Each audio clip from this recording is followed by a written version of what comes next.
pessoal, sejam bem-vindos ao nosso segundo workshop online de Educação Emocional Positiva. Educação Emocional Positiva para a vida.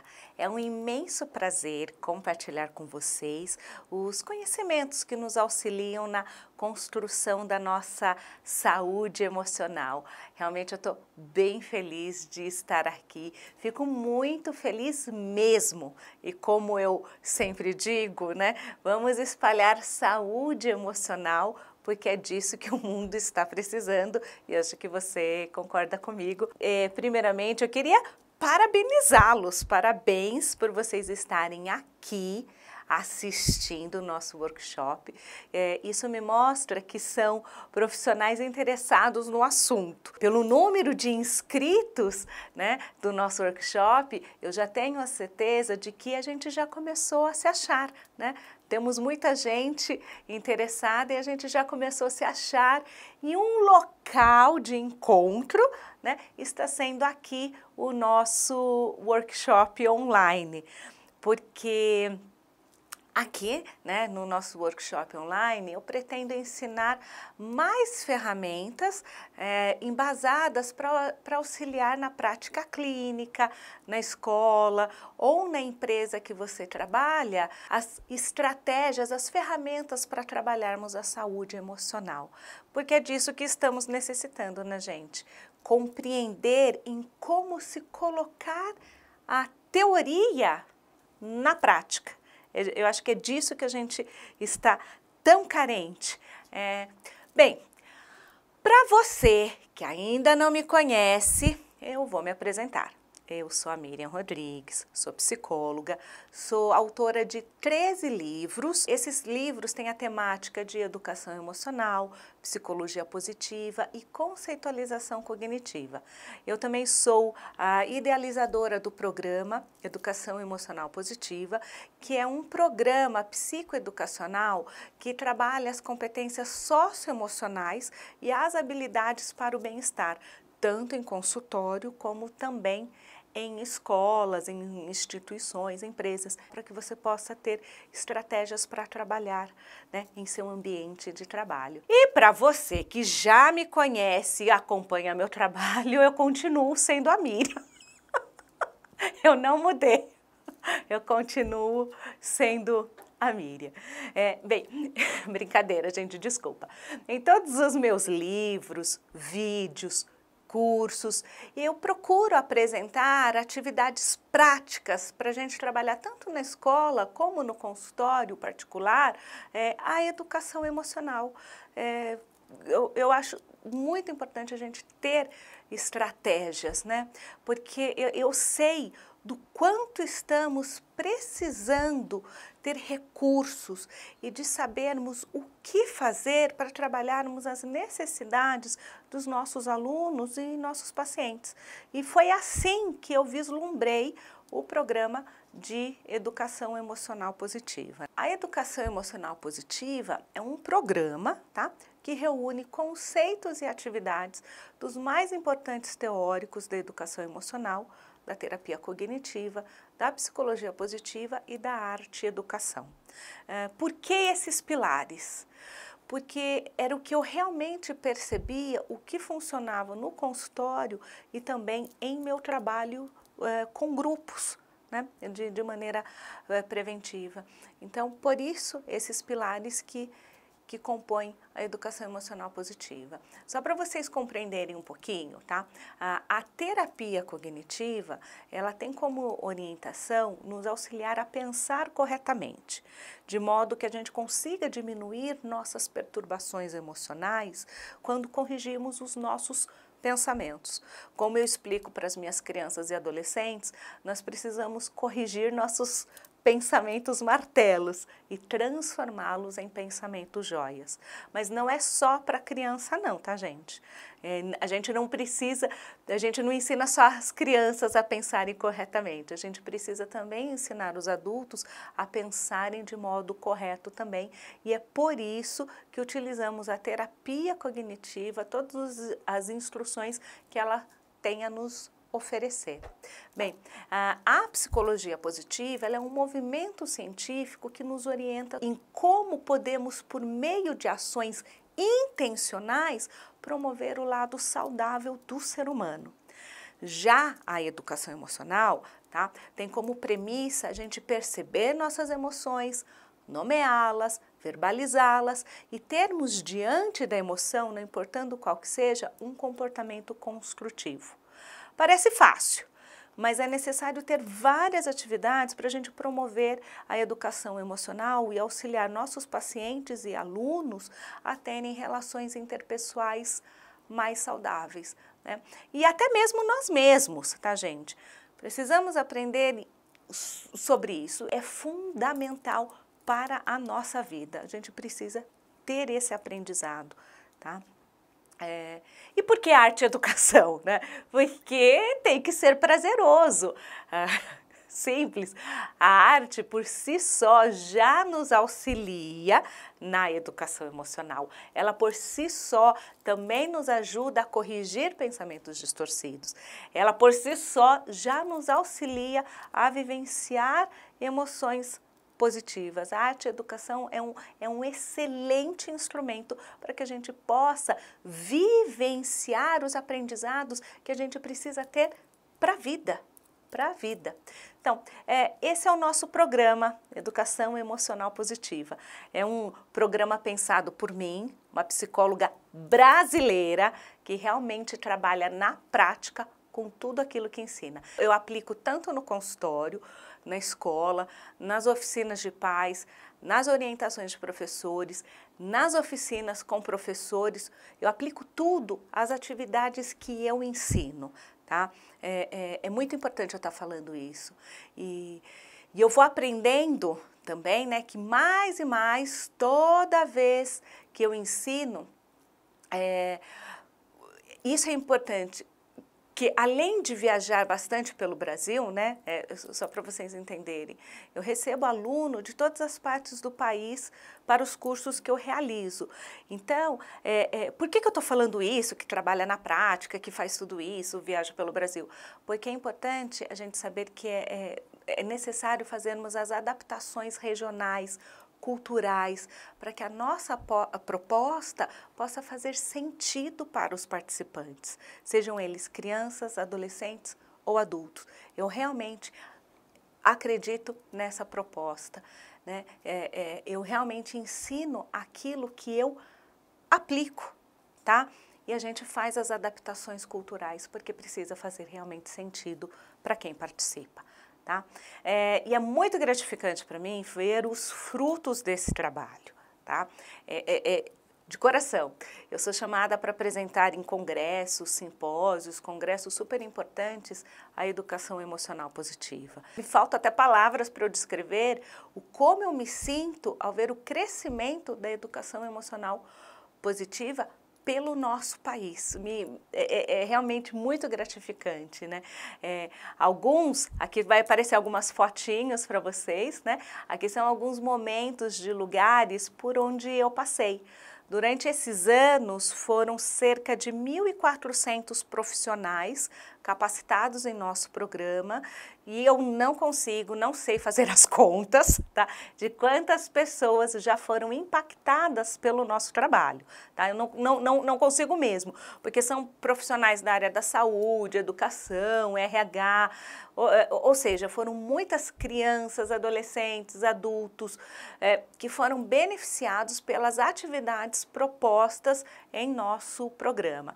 Então, aqui você está vendo algumas fotinhos, né? Eu apresentando pelo Brasil, apresentando em alguns congressos, né? E sempre ensinando o profissional as atividades práticas.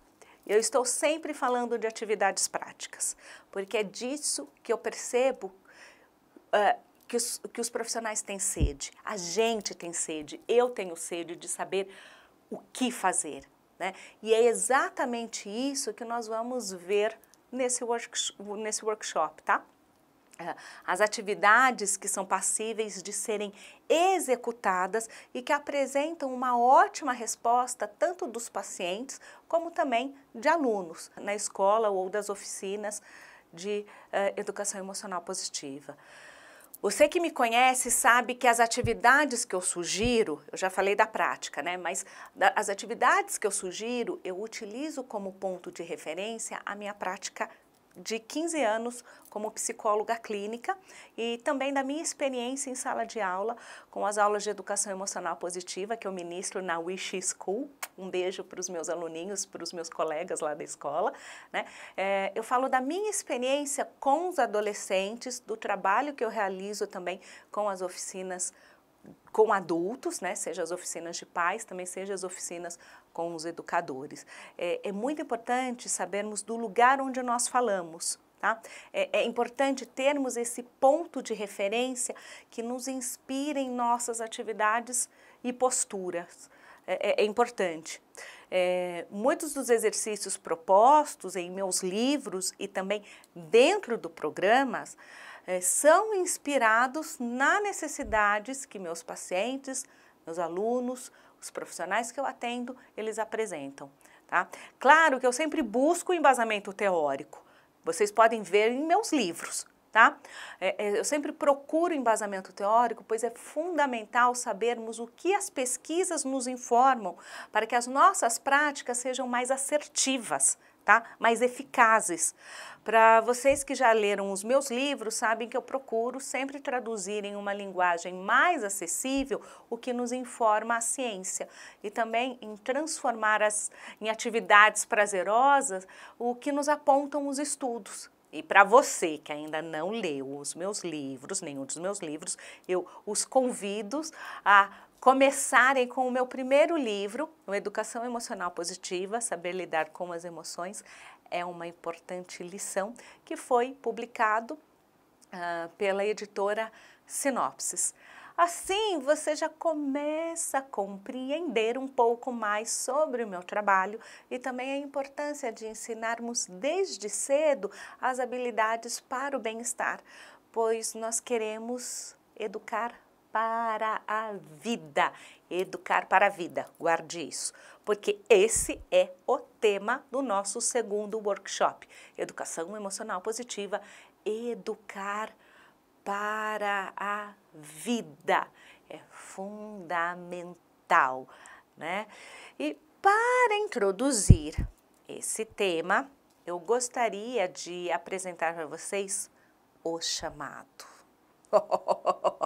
Não é aquele filme de terror, e sim o Elan 2000. Eu não sei falar francês, me perdoem quem sabe falar francês, tá? Elan, que foi uma série de imagens francesas criadas por Jean-Marc Coté e outros artistas, tá?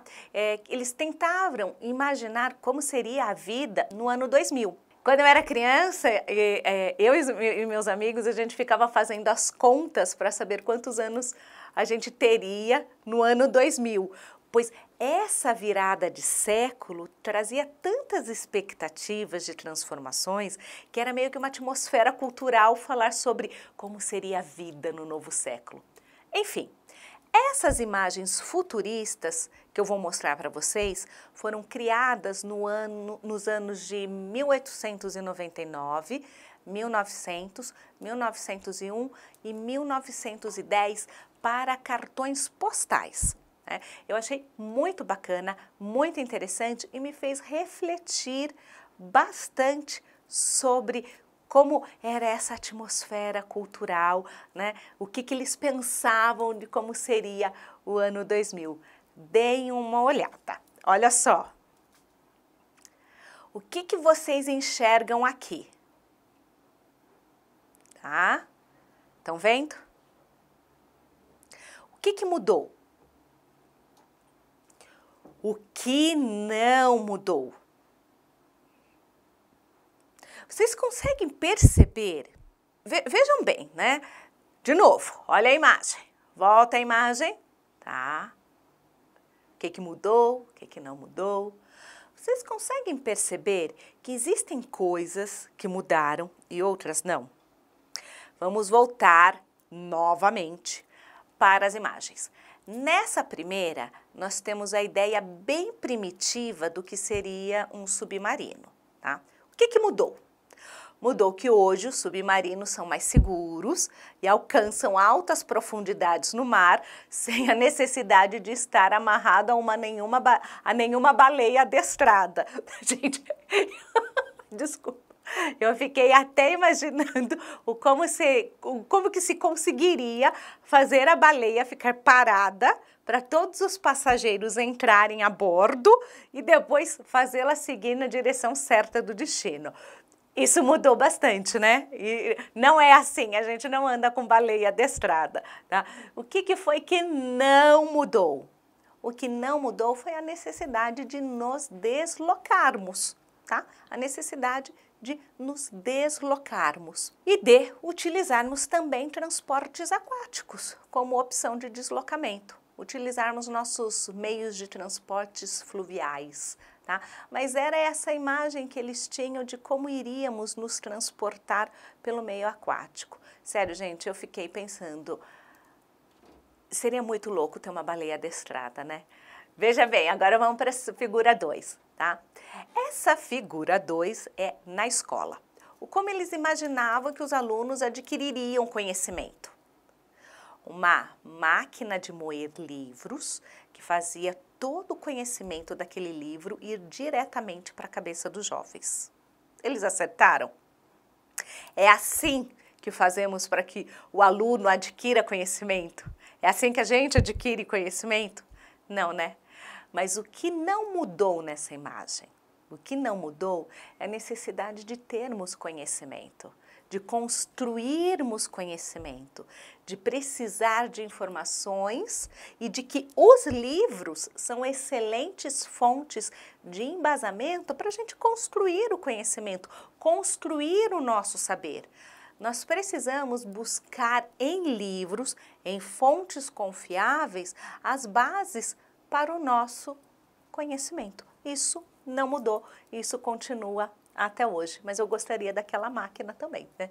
Vamos ver se mais para frente, no ano 3000, acontece, né? E na figura 3, gente, essa é a minha favorita, essa é a minha predileta, adoro. Como fazemos as correspondências? Era desse modo que eles acreditavam que seriam entregues as correspondências, do modo mais rápido, com uma espécie de cela voadora. Vocês estão percebendo? É meio que uma cela, né, voadora, né? Era difícil até de imaginar, não tinha nem condições, né, de imaginar, não tinha representação sensorial para imaginar o e-mail, o WhatsApp, o Skype e tantas outras ferramentas que temos hoje e que nos facilitam a comunicação. Por que eu iniciei esse workshop com essas imagens? Para refletirmos juntos o como será o nosso futuro, o como precisaremos criar nossas crianças para um futuro que não sabemos como será, mas sabemos do que eles irão precisar. Consegue compreender? Eu não sei o como vai ser, mas eu sei do que eles vão precisar. É disso que nós vamos discutir, desses novos paradigmas de uma educação para a vida. Vocês conseguem perceber isso? A importância dessa educação para o século XXI, onde os indivíduos estão no centro do processo de desenvolvimento. E a educação é o ponto central para criarmos as oportunidades desse aprendizado. Quais tipos de aprendizado? Né? Do que nós estamos falando? Do que a gente está falando? Que aprendizado é esse, Miriam, para a vida do século XXI? Você está falando que não sabe como vai ser o futuro, mas sabe do que a gente precisa? Eu estou falando das chamadas competências socioemocionais. Essas competências capacitam os indivíduos a buscarem seus objetivos, a tomarem decisões responsáveis, serem capazes de resolver problemas, manter-se perseverantes, apesar dos desafios, de ter manejo das emoções, terem uma comunicação assertiva, efetiva, clara, que saibam cooperar, que saibam trabalhar e interagir com o outro e que se tornem resilientes. Inclusive, gente, eu vou falar só sobre resiliência no nosso segundo vídeo do workshop, tá? A resiliência vai ter um espaço só dela, tá? Esse conceito precisa ser falado isoladamente, tá? E por que nós estamos falando disso tudo? Somente para preparar as nossas crianças para o século XXI?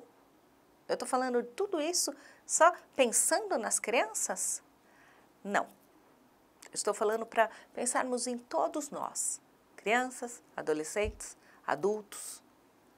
Mas também, além de preparar para esse mundo em transformação, nós estamos falando para também prevenirmos prejuízos maiores em saúde mental. Nós estamos falando de prevenção. As competências socioemocionais também são fatores de proteção. Por isso, ela é tão importante. Tá? Fatores de proteção é tudo aquilo que nos protege contra um prejuízo futuro. Tá? São influências que modificam, melhoram ou alteram as respostas do indivíduo para que eles possam ter um resultado final mais adaptado, mais competente. As competências socioemocionais, elas são indicadores de ajustamento psicossocial. Vocês conseguem perceber que não são somente as crianças, tá? Não são somente as crianças, não são só os adolescentes que necessitam se preparar para o século XXI, né? Ou você acredita que são somente as crianças que necessitam se preparar para o século XXI? Claro que não, tá, gente? Adultos também. Adultos também, tá? E é nosso papel auxiliar nossos pacientes, alunos, pais, a aumentarem seus repertórios. Tá? É nosso papel de profissional da área da saúde e educação auxiliar aquelas pessoas que chegam até nós a aumentarem seus repertórios. Tá? E nesse ponto, tá? Nesse ponto, a gente pode pensar em duas vertentes do nosso trabalho, tá? Em duas vertentes. Primeiro, como possibilidade de prevenção, tá? Possibilidade de prevenção. Como? Criando oficinas constantes onde trabalhamos os temas que fortalecem nossas competências socioemocionais. Segunda vertente, como complementação da prática clínica já no consultório, tá? Como complementação da prática clínica, onde visamos a superação das dificuldades interpessoais dos nossos pacientes. Tá? Então, as competências socioemocionais são complementares tudo aquilo que a gente trabalha na terapia.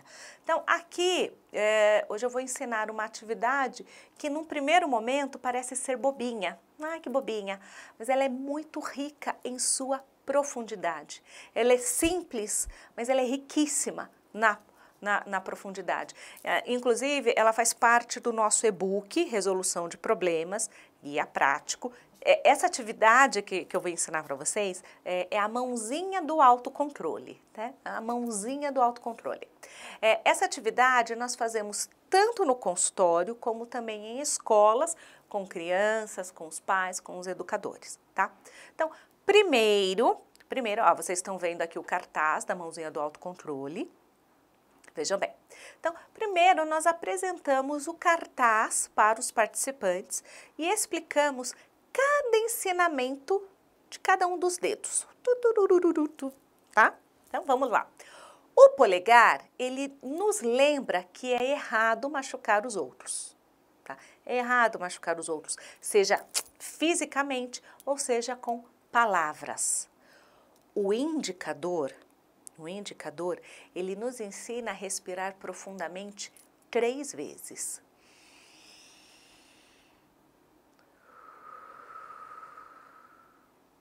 O dedo médio, ele nos ensina a falarmos como estamos nos sentindo, né? Como a comunicar nossas emoções e os nossos sentimentos. O dedo anelar, ele nos lembra de pedir ajuda quando necessário. A gente precisa pedir ajuda quando necessário, tá? E o dedo mindinho, ele nos lembra de contar até 10 antes de qualquer ação. Simples, né? Parece bem simples. Então, primeiro a gente apresenta esse cartaz, explica todos os ensinamentos dos dedos. Então, depois nós pedimos para que eles desenhem suas mãos, tá? Numa folha, e que a enfeitem de acordo com seu estilo, tá? Tem gente que pinta, faz pulseira, tá? Pode enfeitar, mas que também coloquem na mão todas as pessoas e situações que são importantes para si. Feito isso, nós pedimos para que eles fechem os olhos, tá? E escrevam em suas mãos, tá? O que eles vão escrever em suas mãos, tá? Vão fazer uma reflexão, tá? Com quem eles devem se lembrar de parar de machucar? Quem eles estão machucando com palavras, com ações destrutivas? Quais são as relações que precisam ser cuidadas? Esse no polegar. Em quais situações que eles precisam lembrar de respirar 3 vezes profundamente? Quais são as situações que são mais intensas que ele tem passado? O que melhora quando ele respira profundamente? E nesse ponto, nós vamos aprender a respiração de 4 tempos, que é puxar o ar em 4 segundos, prende 4 segundos e solta o ar lentamente. Nessa hora, nós vamos fazer a respiração 3 vezes para que eles percebam como eles estão e as modificações que a respiração lenta e profunda nos propicia. Tá? No dedo médio, nós vamos aprender a falar como estamos nos sentindo. Vamos falar com a pessoa em questão. Assim, evitamos ficar descontando em pessoas que não têm nada a ver com o nosso problema. Então, a gente ensina, né? Inicie com a frase, eu me sinto, tananana, falar a emoção. E para falar como se sente, tá? Isso é importante, tá, gente? Para a gente falar como a gente se sente, é necessário a gente conhecer as diferentes emoções. A gente precisa ampliar nosso repertório, nosso vocabulário emocional, tá? Dedo anelar. Em quais situações eu preciso pedir ajuda? O que eu posso fazer? Quais ações devo tomar? Quais pensamentos me ajudam? Pensando em uma pessoa que eu admiro, como que ela resolveria esse meu problema? E o dedo mindinho, ele que veio nos ensinar a contar até 10 antes de qualquer situação, tá? Aqui nós também chamamos para reflexão. Em quais situações que me deixam fora de controle? Em quais momentos eu preciso contar até 10? É muito importante lembrar que é necessário mudarmos as respostas fisiológicas das emoções intensas, tá? Só que a gente só consegue fazer isso quando a gente respira lentamente. Então, não é contar 1, 2, 3, 4, 5, 6, 7, 8, 9, 10. Não. É contar até 10 de modo lento, bem lento, e isso nos ajuda e muito. Essa atividade pode ser feita com várias idades, tá? Eu já fiz com todas. Eu já fiz com crianças de 4 anos, só que, claro, eu pedi para eles desenharem e não escreverem, tá? Como eu também já fiz em reuniões de professores, em oficinas de pais, nos cursos presenciais, e os apontamentos feitos pelos participantes nessa atividade, gente, é riquíssimo.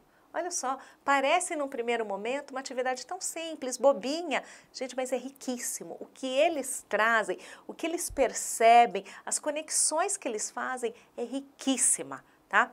E eu gostaria de compartilhar com vocês que uma das minhas aulas lá na Wish, né, um dos meus alunos de 8 anos, né, a gente tinha feito a mãozinha, ele falou assim, você tem que dar essa aula da mãozinha, do autocontrole, na aula de futebol, porque é onde o bicho pega. Então, eu fiquei com isso, né? Nós criamos essa aula e fizemos o futebol das emoções. E o desdobramento foi muito bacana, gente, foi muito bacana mesmo.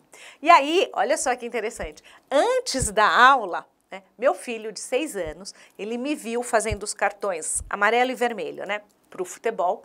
Então, ele veio me perguntar o que eu estava fazendo. Eu expliquei, que eu iria usar os cartões porque eu iria ser a juíza do futebol das emoções. Aí ele me disse, ô mãe, Crie o cartão verde para os jogadores, para aqueles jogadores que se lembrarem de usar a mãozinha do autocontrole ganharem um ponto. Falei, gente, olha só que bacana. Então, foi assim que nasceu o futebol das emoções, junto com a mãozinha do autocontrole, né? O cartão amarelo sinalizava que o jogador precisava usar um dos ensinamentos da mãozinha. Caso ele fizesse, ele ganhava o cartão verde, e aí ganhava um ponto. Caso não, ele ganhava o cartão vermelho, que faria ele ficar fora do jogo por 5 minutos. Tá? E antes de iniciarmos o nosso jogo, o nosso futebol das emoções, eu fiz com as crianças uma mentalização simples de 3 minutos. Tá? 3 minutinhos. Eu coloquei uma música bem suave, pedi para que eles se imaginassem jogando bem, com seu melhor passe, fazendo o seu melhor, ajudando o time, ajudando a equipe, manejando bem as emoções, lembrando dos ensinamentos das mãozinhas. E foi bacana que com as crianças mais tímidas, eu pedi para que elas escolhessem o time. Eu? Não, não, não. E já ali na escolha, eu falei assim, vocês podem utilizar a respiração da mãozinha. Qual que você quer? Tá bom, a gente conta até 10 para escolherem, né? E assim saiu o nosso futebol das emoções. Foi muito divertido. E isso é interessante, gente. Teve menos problemas do que quando eles não usam os ensinamentos do autocontrole. Então, eles conseguiram constatar isso, eles perceberam, né? Mas o que eu quero chamar a atenção para vocês vocês conseguem perceber o quanto a gente precisa criar oportunidades para o aprendizado? A gente precisa criar oportunidades para que as crianças possam aprender, para que os adultos possam aprender. E o quanto devemos ouvir nossas crianças, porque elas vão muito além das atividades que a gente propõe. Elas vão além. E é desse modo que nós vamos aumentando o repertório, é assim que vamos vivenciando as competências socioemocionais na prática. É assim que nós vamos fazendo educação emocional para a vida. No próximo vídeo, nós vamos conversar somente sobre resiliência, tá? Só sobre resiliência, porque assim facilita o meu raciocínio, tá? Eu vou explicar sobre o conceito e quais atividades nós podemos realizar para que a gente possa promover a resiliência. Então, gente, se você gostou, compartilhe com seus amigos, colegas.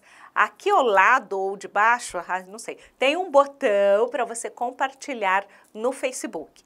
Não esqueça também de deixar o seu comentário sobre essa primeira aula, porque para mim é muito importante ter o feedback de vocês. Vocês sabem disso, que eu gosto de saber o que vocês estão pensando, o que vocês acharam da aula, tá bom?